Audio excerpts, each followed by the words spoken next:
Hello friends, welcome back to my channel. நான் உங்கள் சிம்மா. நம்ம பார்த்திங்கன்னா கும்பகோணத்தை சுற்றி பார்த்துட்ருக்கோம். இது 4வது நாள். நம்ம இன்றைக்கும் பார்த்திங்கன்னா அகல் ட்ராவல்ஸ் மூலிமா தான் நம்ம கேப் எடுத்து வந்திருக்கோம். சூப்பராகவே கும்பகோணத்தை சுற்றி பார்த்துட்டு வந்துட்டுருக்கோம். உங்கள் நம்பரை வேணும்னா ஒரு தரேன், டிஸ்பிளேயில் பார்த்து கால் பண்ணி கும்பகோணத்தை சுற்றி பாருங்கள். இப்போ நம்ம வந்திருக்கிற எங்கன்னா கோனேராஜபுரம் வந்திருக்கோம். இங்கே ஸ்ரீ உமா மகேஸ்வரராக சிவபெருமான் நமக்கு காட்சியளிக்கிறாரு. ஸ்ரீ வைத்தியநாத சுவாமி நமக்கு காட்சியளிக்கிறாரு. இங்கே ஒரு அற்புதமான ஒரு ஸ்தலம். இந்த கோயில் சிவபெருமான கோயில் தரிசனம் முடிச்சோன்னு விட்டு பேசுகிறேன். கோயிலுடைய அற்புதமான தரிசனம் பார்த்தேன்.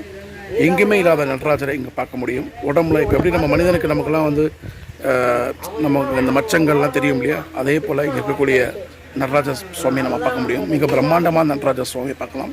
இந்த கோயிலோட சில வரலாறு எப்படின்னால பார்க்கலாம். ஹர பார்வதி பதஜே ஹர ஹர மகாதேவா. என்னாருடைய சிவனே போற்றி, எந்நாற்றவர்க்கும் இறைவா போற்றி. அருள்மிகு உமாமகேஸ்வர ஆலயம், கோனேரி ராஜபுரம். அருள் தரும் நடராஜர் ஸ்தலம். ஸ்தலத்தின் இறைவன் திருநாமம் உமாமகேஸ்வரர். அம்பிகையுடைய திருநாமம் தேக சௌந்தரி.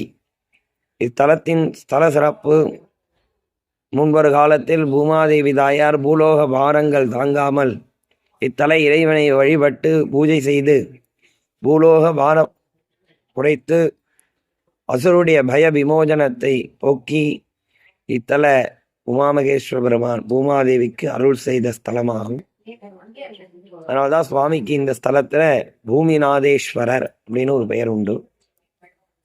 அகஸ்திய மகரிஷிக்காக சுவாமி அம்பாலும் கல்யாண காட்சி கொடுத்தப்பட்ட ஸ்தலம்.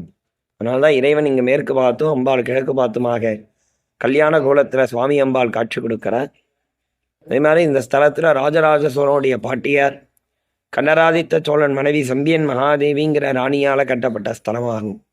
ராணி மிகுந்த சைவ பக்தி கொண்டு சுவாமியை தரிசிக்கிறதுக்காக வர சுவாமியை வழிபடும் பொழுது ஒரு நிலையோடு வழிபடுற பாக்கியத்தை ராணிக்கு சிவபெருமான் அனுகிரகம் செய்தார். காலத்திலும் அழியாத ஒரு பணி செஞ்சு வைக்கணும்னு ஆலய திருப்பணி கருங்கல்னால இந்த கோவிலை கட்டுறார்.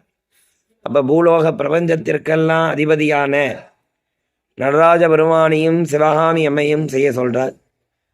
ஸ்தபதி மிகுந்த சிவபக்தர் சிலையை செஞ்சு தரேன்னு ஒத்துக்கிறார். அவரால் 1 அடி 2 அடி 3 அடி வரைக்கும் சின்ன சின்ன நடராஜ பெருமானை வடிவமைத்தார். பெரிய ரூபமாக செய்யும் பொழுது கையமஞ்சா காலமேல, காலமஞ்சா தலைமையில. ஸ்தபதி எவ்வளோ முயற்சி பண்ணாலும் நடராஜ பெருமான் சிலையே அமையலே அப்படின்னு மனம் கொண்டு நேராக அரசபைக்கு போய் ராணியிடம் சொல்கிறார். ராணி கோபம் கொண்டு, சிற்பி நீ உன்னதமான ஒரு சிவபக்தர், உன்னாலே செய்ய முடியாவிட்டால் வேற யார் செய்து தரப்போறா? இன்னைக்கு காலையில் சூரியன் உதிக்கிறது, நாளை மாலை சூரிய அஸ்தமன காலத்துக்குள்ளே நீ நடராஜ பெருமான் சிலை செய்யலை அப்படின்னா உன் தலை துண்டிக்கப்படும் அப்படின்னு ராஜதண்டனை. மனம் கலங்கிய சிற்பி சுவாமி மேல் பாரத்தை கொண்டு சுவாமியை கதறி மறுமுயற்சி பண்ணுறார். அவருடைய உண்மையான அன்புக்கும் பக்திக்கும் சுவாமி அம்பாளுமே மனித ரூபமாக வந்து அவர் முன்னாடி தாகமாக இருக்கு, எதையாவது கொடு அப்படின்னு கேட்குறார். சொல்கிறார், ஐயனே நீங்கள் யார் என்று தெரியல, ஆனால் உங்கள் முகத்தை பார்த்தாலே என் மனங்கள் உள்ள பாரங்கள்லாம் குறைந்து விட்டது. நானும் இன்று ஒரு நாளுக்குள்ளே இந்த நடராஜ பெருமான் சிலை செய்யலைன்னு ராணி என் உயிரை எடுத்துடுவேன்னு சொல்லி மிரட்டுறார். இதனால என்னை படைத்த இறைவனை புலம்பின்னு இருக்கேன் அப்படிங்கிற சுவாமி அம்பாள் உள்ளே போய் பஞ்சலோக திராக குழம்ப குடிச்சு நடராஜா சிவகாமியாக காட்சி கொடுத்த சிவாலயம். பூலோக பிரபஞ்சத்தில் ஜீவ சுயம்புவாகவும் தான் தோன்றிய ரூபமாகவும் நடராஜ பெருமான் சிவகாமி காட்சி கொடுத்த ஸ்தலம். அதுதான் நடராஜருடைய திருமேலே நான் மாடி நண்போல் மச்சம் மரு தழும்பு ரோமம் நாடி நரம்பு தெரியும். ஸ்தலத்தில் ஜீவ சுயம்பு மறுநாள் ராணி வந்து பார்க்கறார். சிலையே செய்ய முடியாதுன்னு சொன்னேன், இப்பேற்பட்ட ரூபத்தை நீ எப்படிப்பா செஞ்ச? நான் செய்யல, சுவாமி தான் வந்தார் அப்படிங்கிறார். நம்பிக்கப்படாமல் முடிய எடுத்து சுவாமி பாதத்தில் அடிச்சுடுறோம். இப்போ சுவாமியுடைய பாதத்திலேருந்து சதையானது பேர்ந்து ரத்தமானது ராணி மேலே வர்றது. உடம்பெல்லாம் வெண்குட்ட துணுநோயாக சாபம் ஏற்படுகிறது. சாப விமோசனத்துக்காக பின்னாடி வைத்தியநாத பெருமானா இங்கே காட்சி கொடுக்கிறார். அதனால தான் ஏனைய வியாதிகளும் ருணரோகங்களும் உள்ளவா இங்கே உள்ள வைத்தீஸ்வரர் வேண்டின்றா நிவர்த்தியா. வருஷத்துக்கு 3 நாள் உமாமகேஸ்வரர் மேலே சூரிய அஸ்தமன ஒளிப்படும். மாசி மாதத்தில் 19, 20, 21 ஆகிய 3 தினங்கள் சூரிய அஸ்தமன ஒளி உமாமகேஸ்வரர் வரதுனால சூரிய பூஜை இந்த சிவாலயத்தில் நடைபெறும். அப்பர் பெருமானாலையும் திருஞான சம்பந்த பெருமானாலையும் பாடல் பெற்ற ஸ்தலமாகும்.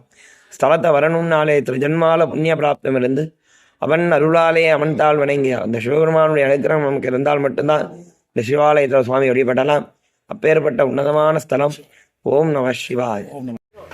இந்த கோவில் ஸ்தல வரலாம் சிறப்புலாம் சொல்லியிருப்பேன். வீடியோ பிடிச்ச லைக் அண்ட் ஷேர் பண்ணுங்கள்.